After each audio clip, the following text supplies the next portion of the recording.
This is Hard Parking, brought to you by Right Honda and Right Toyota out of Scottsdale, Arizona. I'm your host, Jhae Pfenning. Happy Mother's Day to those of you who listen. Males pulling double duty. And if I have any regular female listeners, I don't know if I do, other than Rebecca. I'll never know if she's up to date or if she's behind. I know she used to listen to the show pretty religiously as she walked her dog. We worked together for a long time. Really good friend of mine. So yeah, Rebecca, happy Mother's Day to you. Notice on Facebook, there's a lot of people who not only was it Mother's Day, but it was also their birthday. So I sent out quite a few happy birthday, happy Mother's Day type of deal. You know, when it comes to posting on social media, happy Mother's Day, because it's such a different culture now and anyone could be a mother. You know, there's all these cool GIFs, and it is GIF, by the way, not GIF. Heard an interview once years ago where they had the inventor of the GIF, and he said it is GIF, like the peanut butter. It's not GIF, like gift me something. But people still say it. Whatever. People say GIF. People say GIF. But a lot of these GIFs, you know, it's got a woman. Like one of them I was going to pick, and she's like pushing one kid away and then pushing the other kid away. But then I realized, well, I didn't really realize, but I mean, there's men out there playing the role of mom because maybe the mother left or maybe she passed away. And we're talking like man's man, not a man that is a woman or a woman who's transgendered over to a man. So when I'm posting this, I found a duck lifting up flowers, and that's what I used. And I always say the same thing, happy Mother's Day to all the moms out there and the dads doing double duty. Or when it's Father's Day, happy Father's Day to all the fathers out there, or the mothers pulling double duty. So we had a good time, had people come over, pool party. My daughter's boyfriend's parents and some of his relatives came over. I never know what to call him. You know, I never know what to call Mario because my daughter's baby's daddy, because that's what he is. Super cool guy, super talented guy, artistic, a tattoo artist, actually.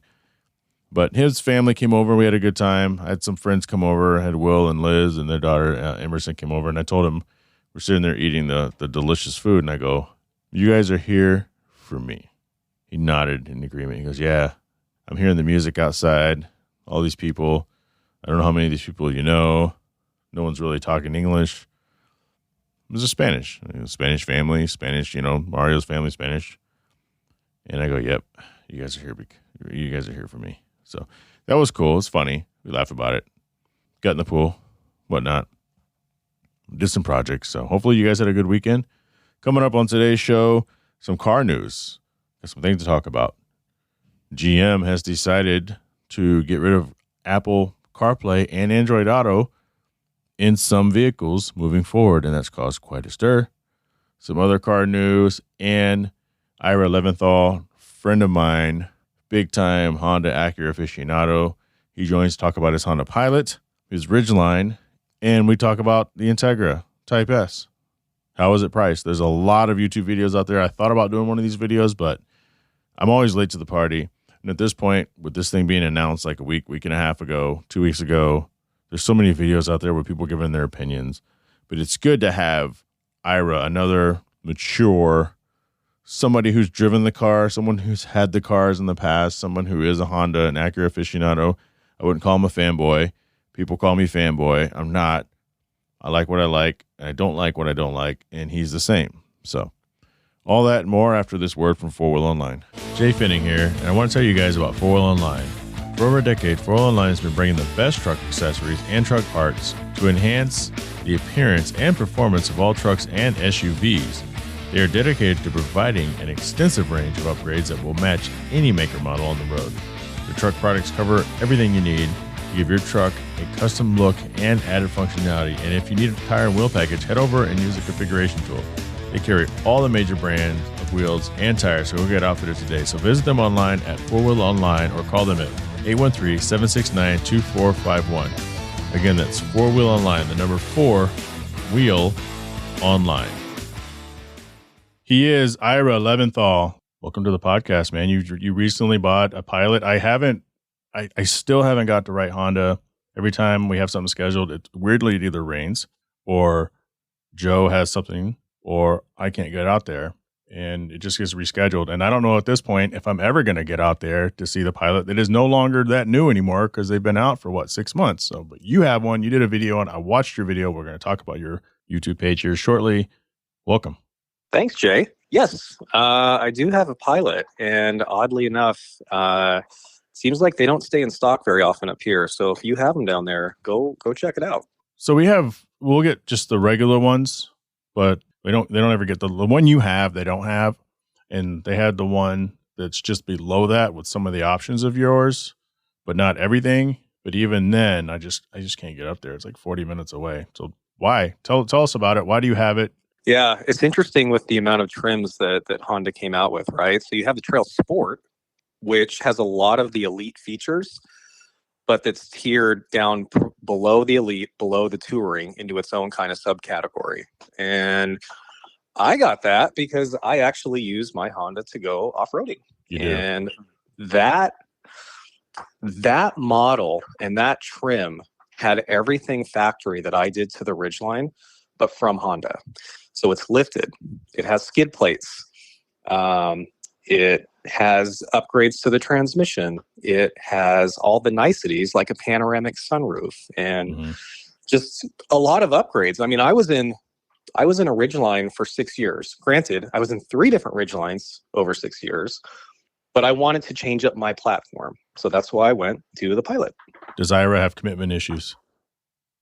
It's a good question. I think everyone that knows me would probably say yes.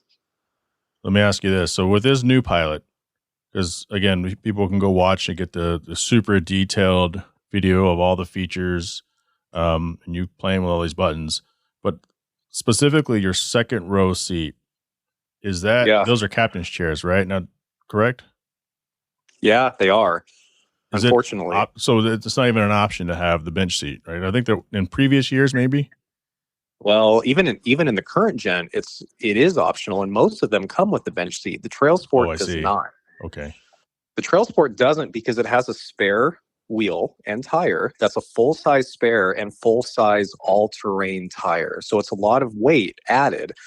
Obviously, when you're out in the backcountry and you have a flat, you need something like that to be able to get back home. To offset some of the weight, they took out that middle seat, which... yeah, in my case, I wish I had it because that's where I want to put the dogs, and it makes it really hard. The dogs, yeah, it makes it really hard not to have a bench seat right there. But yeah, most of them come with the bench, and you can remove that middle seat, and it actually stores in the trunk. I think so we have an MDX. I think it does something crazy like that too. Kind of like folds down and rotates back or something. Now, I thought at some point you had an MDX, or no, you've just had the Ridgeline. No, I have never owned an SUV. So this was a first for me, which also was why I was kind of excited to switch things up. Hold on. So you don't consider... so the Ridgeline's a truck. It's like a truck SUV. But it's like a truck. But it's kind of funny, though, because an SUV is sport utility vehicle, right? Which could be a truck. It's like with that weird hierarchy where it could be one or the other, but depending on the way you look at it, it's not both things. So you have the Ridgeline truck, and then now you have this thing. Yeah, I won't get too technical on you, but in the world of insurance, a truck and an SUV are all considered a truck. They're all one. So yeah, they are kind of the same. Well, it's like the old the DC2 Integra. You know, it's like almost like a wagon, station wagon insurance instead of a sports car because it's got the hatch in the back or something. The hatch, yeah. Something crazy like that. So you also have an NSX. I do. It's a 17. It is the 17, yep. Novell blue. On saddle interior. What's the last vehicle you had that wasn't a Honda or an Acura? I have never owned anything but. Why is that? Because I'm brand loyal, Jay. No, my first car was an Integra, and I fell in love with it. It was fun. It was nimble. It looked pretty cool. And from that point forward, it just kind of fell in line that everything that I was interested in was one or the other. Are you leasing your Pilot? No, none of my cars are leases right now. But yeah, you're still going through them like every couple of years. Do you plan on keeping this thing for a while, or you don't know? Yeah, I do. It's funny. So I was talking to one of my dealer friends, Mm-hmm. and because obviously I go through cars fairly frequently, considering I guess what most people would think of as an average ownership timeline. But I said, when I start putting PPF on a vehicle, it's staying. And all of Good my point. cars right now are PPFs. They're not leases. They're either financed or owned, and I'm set. So this year was a big year because typically I'll buy a new vehicle on my birthday every March, and this year I bought two. So how many Yeah. vehicles does Ira Leventhal have? Total, I've had 30. How many do you have now? 3. What's the third one again? Is it an RSX? I wish. You were looking for an RSX for a while. It's an Integra, right? It's a DC2? No, I have the Long Beach Blue TLX Type S. Oh my God, that's right. Didn't you have like a small project car? Did you dump it in the last couple of years? You had something that I restored it. That project car was fun because I originally owned that car, and then I gave it to a buddy, and he just stopped driving it, and it went into like the abyss. And he called me one day and said, "Hey, I'm gonna send this thing to the junkyard. Do you want it? It doesn't run. It hasn't ran." And I took it. And then you brought it back to life, and then you turned around and sold it. Yeah, I gave it a new lease on life is what I did. And it's funny because the guy that bought it off of Bring a Trailer resold it again, and it went for even more money the second time. So it was kind of fun to see it just continuing to carry on its life. Outside of the Ridgeline and the Pilot, as far as cars, vehicle goes, what other Hondas have you had? I'm going somewhere with this. What other Hondas have I had? Primarily Civic SIs. I had a 2018 Accord Sport 2.0 turbo manual, which was fun. Which Civic Si did you have? Like the 99 2000? Yeah, I had that in Electron Blue Pearl. Oh boy. But what really started all the Honda geekiness and passion was I had a 2008 Honda S2000 CR in Apex Blue Pearl, and that was really what started all the passion. So it was also my first new car I ever had bought. Bought it on school loans, which was always a great investment. But yeah, the favorite has to be the CR. But yeah, like the SIs, I've had like 5. I love them. I've never driven an S2000. Really? Yeah. Crazy, right? Yeah, surprising. I'm around them a lot, but I've never driven them. So what are your thoughts on the Civic Type R, the FL5, which is the current generation, and then we'll move from that to this Integra Type S that's all the buzz with the pricing and everything? A buddy of mine has an FK8. I think it looks great. The FL5, I mean, obviously visually, it's a little more refined, a little more subdued. I've never driven one. One thing that I noticed in looking at the Integra Type S, though, was with the FL5, like it's wider than a Civic, but you don't know it's wider than a Civic until you see them next to each other because they're molded, right? The bumpers are molded and everything. But when you look at the Integra Type S and you see the fender flares and you see how low it sits and how square, like that, you can tell that thing looks way different than a base Integra. It's kind of like half molded on. But you're right. The thing looks fat as hell, especially when people put suspension on it. Yeah. What were your thoughts when the Integra came out? And then what are your thoughts on the Type S? It was, I think that when the Integra came out, it was fine. I don't think anything wowed anybody with it except that the name came back. And then obviously having driven one, they're fun. They're sporty, right? It reminds me of a Civic Si, but just in a different form factor and probably a more usable form factor than what the SIs were and are right now. The Integra Type S, it just looks fun. Like it puts a smile on my face thinking about it, having seen it in person, sat in it. Like it brings back a lot of some of my excitement from Honda and Acura because it has like little touch points that remind me of cars that I've had in the past. So that's the fun part. Yeah, I like it. I think it looks great. I've made it known on here before. I'm not in the market for one. If I had 50, 60 grand to spend, I would not. I still wouldn't be in the market for one. But I'm starting to see more just regular Integras on the road. Yeah. My neighbor who actually has a yellow NC1 has a black A-Spec. and Oh, he's across the street, but across the busy street. So I never go over there, but I just see it when I'm driving. And then the new one, I think, the Type S, I think it looks great. So what are your thoughts on the pricing? Because there's a lot of controversy. And side note, Honda Pro was supposed to come on and talk about this as well, but we'll see if Honda Pro Jason actually follows through. But what are your thoughts on the pricing between the two? Because that's controversial, I guess. I mean, I don't have a problem with it. I guess. I mean, I don't know if the people that are complaining about it are even in the market to buy one, honestly.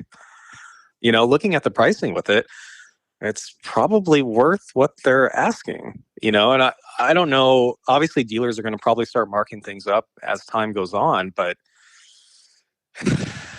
it's the way of the world right now. Right. I mean, a $50,000 car. And I mean, you got to think about it too. Like, this may be the last gas powered, fun, like type of car like this that we get from Honda or Acura. Mm-hmm. So granted, I mean, yeah, $50,000 is a lot of money, right? Any way you cut it, but is it worth it for what we have, for what the market's like? Probably. It's right where it should be, I guess, right? I mean, because the Civic is 47. I think the Type R is like 47 or 48. And then the Integra Type S is what, 51, 52. So then you only have a couple $1,000 difference. And I had said on Marcus Heel-Toe, I don't know if you saw that post where he listed the pricing and started complaining about it. But I agree. I think a lot of the people, as always, that are doing most of the barking had no intention of buying one anyway. And if they did, they thought they'd get it for like 30 grand, which is no new car goes for 30 grand in the last 6 years that's worth anything. Yeah, I agree. I mean, I think so. The Civic Type R MSRP, a friend of mine just bought one. I think they're about 44 MSRP with destination and handling, right? So this is what, roughly 7,000 more. You could be right, but whatever. It was about $3,000 or $4,000 or $5,000 more for what many feel on paper is essentially the same car, but then that's another dangerous game to play. Mm-hmm. And then the thought is, okay, so if you have that kind of money, just buy a TLX, right? A TLX Type S versus the Integra Type S. But I've heard, and you have one, and you can confirm or not, and I think Marcus was alluding to it, but how's the back seat in that TLX? Oh, it's not made for a back seat. It's about what I've heard. Yeah, I've heard that. And then the Integra might weirdly have a bigger back seat. So, my thought is, absolutely. Dude, it does. I've sat in them. Yeah. And I just sat in my PMC driving down to LA and back in the back seat for a good majority of it. It's not big. Is it comfortable? Yeah. It has really nice leather, the Milano leather that's in there. It's comfortable, but it's not very big. And yeah, sitting in the Integra Type S or the Integra, whatever, like, it's way more roomy. Well, there you have it then, because I don't think, have I been? Oh yeah, I have been in it. I was in Tyson's the 5 minutes he had one. Yeah. But I haven't been in the back of an Integra. I've looked at an Integra, and it doesn't matter if it's a Type S or not. Right. But you just basically confirmed it. I go, well, maybe it seems like a smaller car, but maybe it's more roomy. That's the thing. And I think they catered the target audience is a little different for both. If I'm a young business professional, right, I'm going after the Integra Type S if I have the money. And an old man like me now, I'd probably get the TLX Type S because I'm an old man. That's what old men do. That still want to be kind of hip and not, get the same BMW or Mercedes or Audi that everybody else has. You remember when I had the Tiger Eye TLX Type S like Tyson, right? Mm-hmm. I got that because at the time my dealer knew it was coming and they offered me to get that car at MSRP. I had an RLX Sport Hybrid last gen. Right before. I love the car. Everyone hated that car, but I loved it, right? It had 377 horsepower, all-wheel drive, had a DCT, had all the bells and whistles that all the current cars have, and it was comfortable. I love that car. But an opportunity at the new gen, the TLX Type S coming in, I was like, well, I got to roll the dice, right? And I fell in love with that car. The only reason that I got rid of it when they announced the PMCs was because they were bringing back the S2000 CR color. Right. I get it. That Long Beach blue was it. And for me, that's why I rolled the dice. Looking at it now, to your point, you're right. I mean, if someone at our age is probably going to gravitate more towards a TLX. But you can sit and look at that Integra, and it just looks fun. Yeah. Like if the A-Spec, comes up on a lease promotion at some point, maybe that would be a great daily driver for $200 or $300 a month, whatever it ends up coming out to. Right. Yeah, I agree. So tell us a little bit about your YouTube page, because it's growing. I mean, your videos are very informative. Everybody blows past me. I think I'm done with YouTube. No, I'm gonna keep doing them. But tell us a little bit about it, and where can we get a hold of you? Where can we stalk you? The YouTube page was actually pushed on me from Tyson, and it was during the pandemic, and there wasn't much content that was out there for the RLX, and he said I should start making videos. So awkward as it was when you're sitting at home during the pandemic, just kind of started throwing stuff together that I thought was unique about that car. And as it's transitioned, I've purchased many additional cars since that point. And kind of as I go through the cars, I think it's interesting to kind of show some owner perspectives on some of the things that the cars have. A lot of the stuff that's on YouTube is by bloggers and media and all this stuff where they're doing 0 to 60 times, but it's not like, hey, I'm going to the grocery store. What's annoying with this car, or what's really a benefit to having it? So I kind of just try to throw some little things together like that, and hopefully they help people. They do. What's the YouTube handle? It's 503 PDX Cars. So I kind of have my Instagram handle is the same. It's Ira Leventhal, 503 PDX. He's not hard to find. Plus, his information will be in the show notes. Ira, thank you for spending time and making me feel more important than I really am. Anytime, Jay. So we'll lead off the car news with General Motors' decision to ditch Apple CarPlay and Android Auto sparks backlash. So at some point, I think earlier this year, at the end of last year, General Motors came out and said, hey, we're no longer going to offer Apple CarPlay. We intend to phase out Apple CarPlay and Android Auto on our future EVs.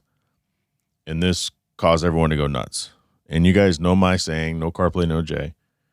But the key here is on future EVs, and it sounds like what they're trying to do is do what Tesla and some of these other companies where they have their entire own media center, and they do it very well. When I had borrowed the Tesla Model 4 from Fountain Hills Motorsports by way of Drew Bunkley, friend and supporter of the show, it's one of the things I noticed. I'm like, this thing doesn't have CarPlay. This is dumb. But it was fine. I lived without it because they had so much other cool tech going on. I forgave it. At the end of the day, I still wanted my core things, but he showed me how to listen to it. He pulled up hard parking, and we did a video on YouTube, and you showed hard parking on that interface in the Tesla. So it works. So I think a lot of people who have never driven an EV, have never seen how they work, you lose your mind over thinking, okay, General Motors is going to get rid of Android Auto and Apple CarPlay. Because the bottom line is, this is a fact. When I go and I travel and I rent vehicles, you guys know I won't rent a vehicle that doesn't have CarPlay. And it's not because just the familiarity and the extension of my device, but it's hands-free. Like, we're moving to a hands-free world. And General Motors is not saying anything about stopping hands-free. It's proven, well, it's supposed to be proven that being hands-free is safer. Your eyes pay more attention to the road. We're not looking down on your phone. We're all guilty of looking down on our phone, even though we're hooked up to CarPlay or Android Auto. But there's so many things, there's so many features that we get from Android Auto and Apple CarPlay. But these manufacturers are catching up. Case in point, last time I rented a BMW, it was a 3 Series X-Drive or whatever it's called, the all-wheel drive one. This was at NS Expo 2021 in Oregon. I don't remember if I had CarPlay or not. But what I do remember is the native navigation on there. You hook your phone up to it, and you can move the map overlay. In some vehicles, like you can move the map overlay in front of your speedometer and all your gauges, where you no longer have to slightly look to the right middle to see what's going on. It is right in front of you. So you can see your speed, and you can see the map was literally overlaid like a Tony Stark technology type of deal. And then there was the album cover to whatever podcast you're listening to. And that was outside of CarPlay. So It's possible. So when I first read this, I was kind of, my analytical mind read future EVs, but I kept digging to see if they're getting rid of, this on all their vehicles. And I have not found that they plan on doing that anytime soon, but I would imagine they will, because my reliance on Apple, and I've thought about this before, I'm like, man, Apple and Android have such a grip on people and such a grip on how things work outside of Elon Musk, that manufacturers are going out of their way to have these agreements to have this software in their vehicle because that's what the people want. And so in a weird way, it's like these cell phone companies have everybody by the neck. They're calling all the shots. So I'm glad to see GM's kind of trying to phase away. I can't imagine what it would look like, but again, having driven the BMW, having driven a Tesla, having seen other EVs that don't necessarily have it and they have their own thing, as long as you can fulfill what the people want or they need as an extension of technology, you're going to be fine. So it'll be interesting to see what happens when General Motors phases CarPlay and Android Auto out of not only their EVs, because I haven't driven a General Motor EV, but probably eventually everything, because let's face it, is Apple going to be around forever? It's been around for since the 80s, but it's not quite the same Apple.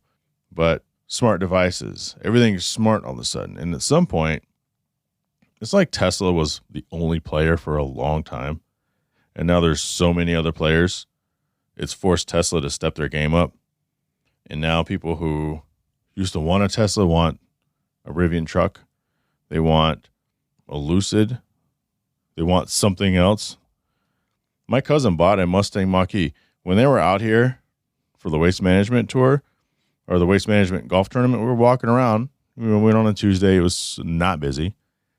We walked up to the Ford exhibit, and he goes, "What is that?" And I go, "That's a Mach-E." "Oh, man, that's cool." Like 2 weeks later, he bought one. I think we'll be fine, but I am curious to see not only what they do offer, but what other car companies offer as well, because they're going to follow suit. Another news, a new Houston trucking school is meeting growing demand for truckers. Why is this interesting?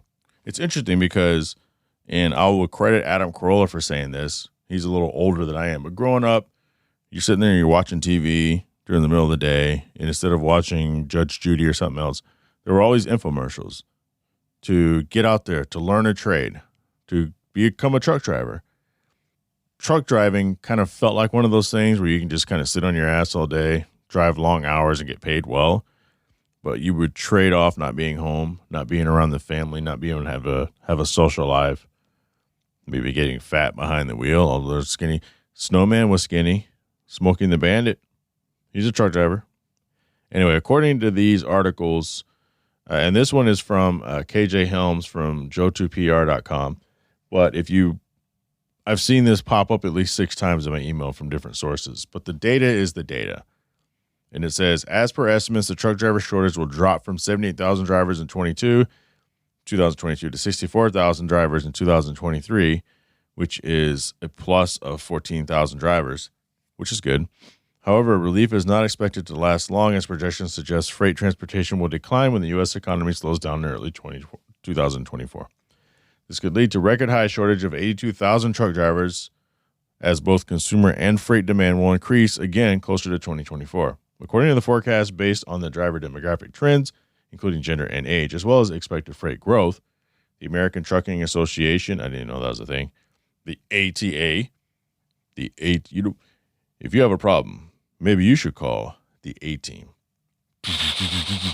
Dun, dun, dun. Anyway, the American Trucking Association driver shortage press release from October 2022.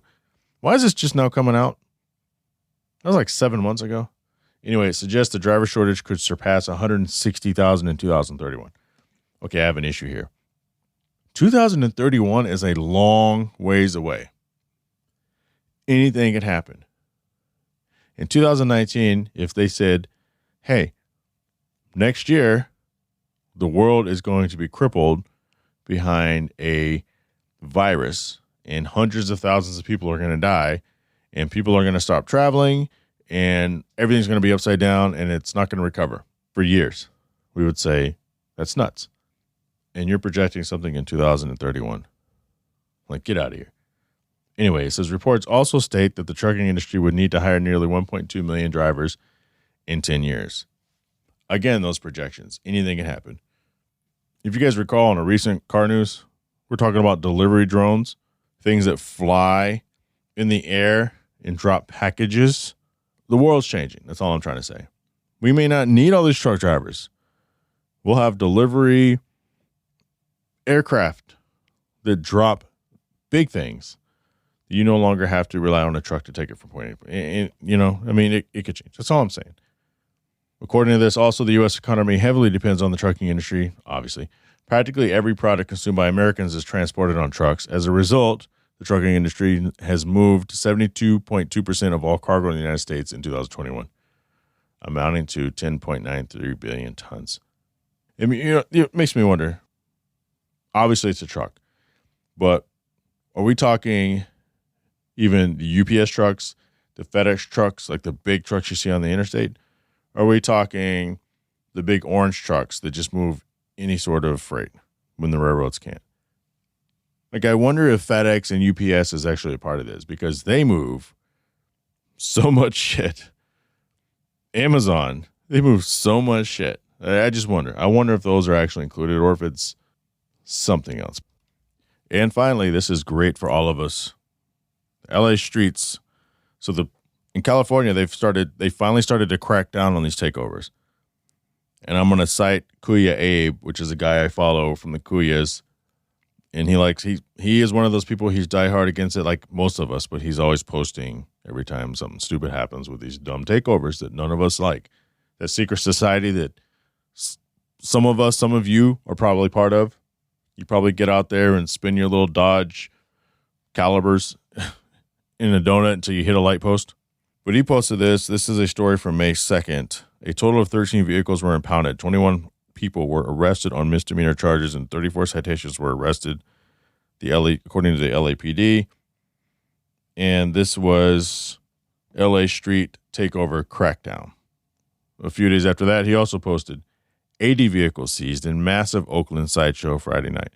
The state of California passes bill to permanently seize cars caught in sideshows. Says losing your car for a lifetime doesn't seem like a good idea. Doesn't seem like a good deal for doing donuts in the middle of an intersection. Right. A suburb of Los Angeles will combat sideshows or street takeovers with some of the most stringent laws in the United States. Pico Rivera City Council on Tuesday initially passed a local ordinance allowing police to permanently confiscate vehicles used in illegal shows or street racing. Spectators within 500 feet of the sideshows can be fined up to $2,000 for watching the event. 500 feet is about 2 city blocks, or even preparing for one. So watching the event or preparing for one. The new ordinance may become permanent in 30 days.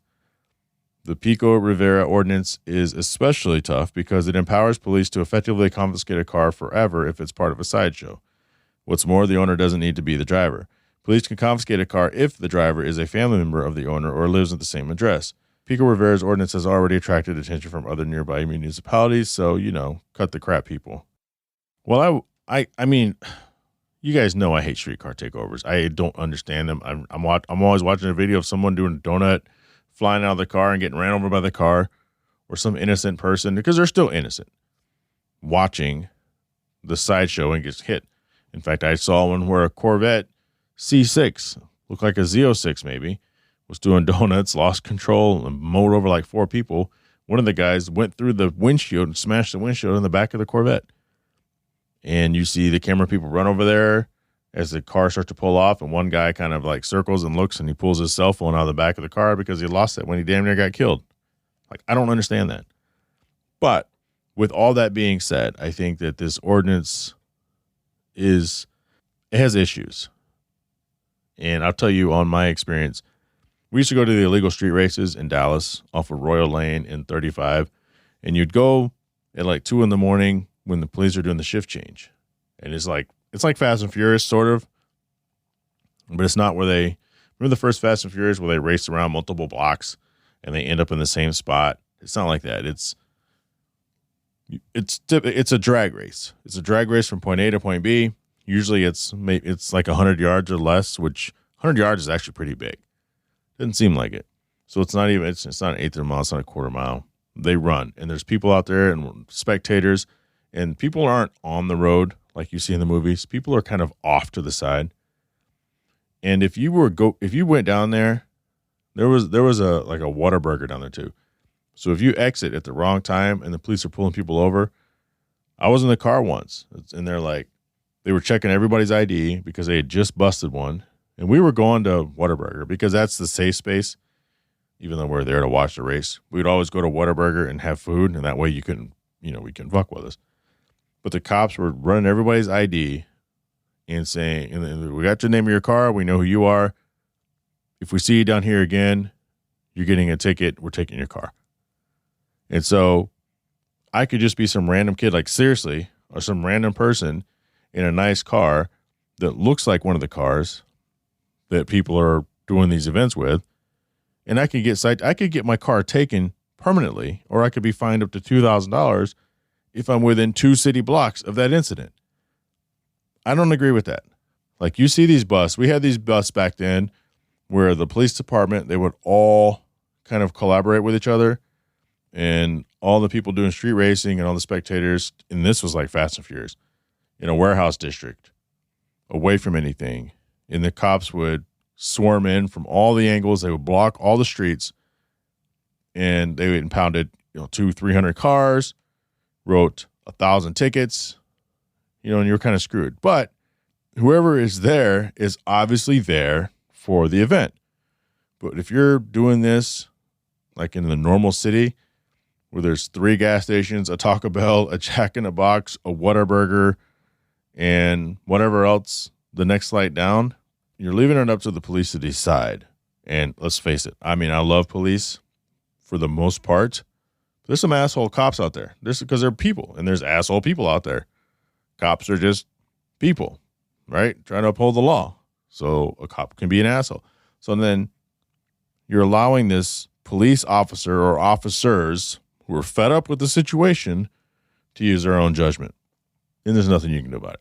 And that's bullshit. So I like what they're doing, but I don't think they're doing it necessarily right. And hopefully they get that shit figured out. And that is the car news. Want to thank Ira for coming through. He is 503 PDX Cars on YouTube. He's got a good following. Gets a lot of views. Again, I say this, but I mean, seriously, it's good. It's very informative videos. It's not even overly produced. It's actually quite simple, but he still gets it done. He just does it.